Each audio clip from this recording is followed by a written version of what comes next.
ಕಾರ್ಖಾನೆಗಳು ಬಂದಿರತಕ್ಕಂಥ ನಿದರ್ಶನ ಇದೆ. ಇವತ್ತು ಮೂಲ ಬೇಕಾಗಿರ್ತಕ್ಕಂಥದ್ದು ನಮಗೆ ಡಸ್ಟ್ ಹೆಚ್ಚು ಒಗಿತಕ್ಕಂಥದ್ದು ಸ್ಪಾಂಜರಿನ್ ಫ್ಯಾಕ್ಟರಿಗಳು ಇವತ್ತು ಮತ್ತು ಬಲ್ಡೋಟ ನಗರ ಪ್ರದೇಶಕ್ಕೆ ಹತ್ತಿರ ಇರ್ತಕ್ಕಂಥದ್ದು. ಆ ಒಂದು ಹಿನ್ನೆಲೆಯಲ್ಲಿ ಕೊಪ್ಪಳ ಜನತೆಯ ಮತ್ತು ಕ್ಷೇತ್ರದ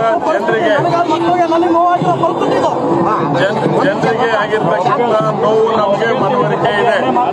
ಯಾವುದೇ ಕೇಳ್ರಿ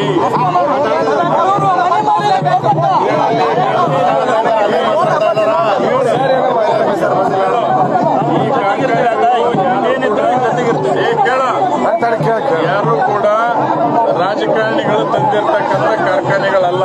ಫಸ್ಟ್ ಅರ್ಥ ಮಾಡ್ಕೊಳ್ರಿ. ರೈತರು ತಡೀರಿ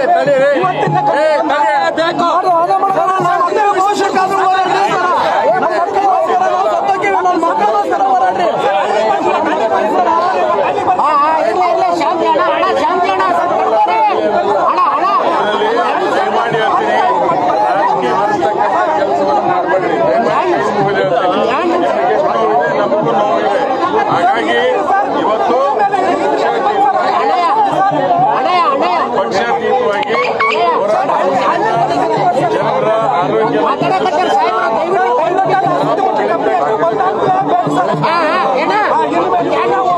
ರಾಜ್ಯ ಸರ್ಕಾರ ಮತ್ತು ಕೇಂದ್ರ ಸರ್ಕಾರಗಳು ತೆಗೆದುಕೊಳ್ತಕ್ಕಂಥ ನಿರ್ಧಾರ ಎನ್ವಿರಾನ್ಮೆಂಟಲ್ ಕ್ಲಿಯರೆನ್ಸ್ ಅನ್ನ ಕೇಂದ್ರ ಸರ್ಕಾರ ಮಾಡ್ತದೆ. ಅದಕ್ಕೆ ದಯಮಾಡಿ ನಿಮ್ಮ ಪರವಾಗಿ ನಾವು ನಿಲ್ತೇವೆ. ಆ ಧೂಳ ಮುಕ್ತ ಮಾಡೋದಕ್ಕೆ ನಿಮ್ಮ ಯಾವುದೇ ದಯಮಾಡಿ ಕೈ ಮುಗಿದು ಕೇಳ್ತೀನಿ. ಜೋಡಿಸ್ತಕ್ಕಂಥದ್ದಾಗಲಿ ಮಾಡ್ತಕ್ಕಂಥ ನಮ್ಮ ಆರೋಗ್ಯ ಉಳಿಸ್ಕೊಳ್ಳಿಕ್ಕೆ ದಯಮಾಡಿ ಮಾಡೋಣ. ನಾನು ನೋಡಿದ್ದೀವಿ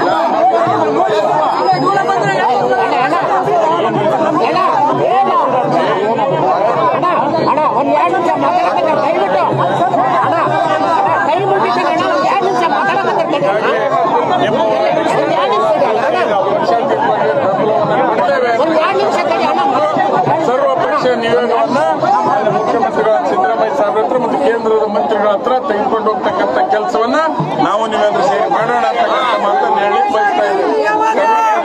ನಿಯೋಗ ಹೋಗೋಣ, ಹೋಗಿ ಅದು ನಿಯಂತ್ರಣ ಮಾಡ್ಲಿಕ್ಕೆ ಅಲ್ಲಿ ಒತ್ತಡ ಇರೋದು. 1 ವರ್ಷ ಗಡುವು ಕೊಟ್ಟು ಸರ್, 1 ವರ್ಷ ಬೇಕಾಗಿತ್ತ, ಇನ್ನು 1 ವರ್ಷ ಬೇಕಂತ ಸರ್. ಈಗ ನೀವು ಈಗ ಮಾತಾಡಿದ್ರೆ ನನಗೂ ಮಾತಾಡಕ್ಕೆ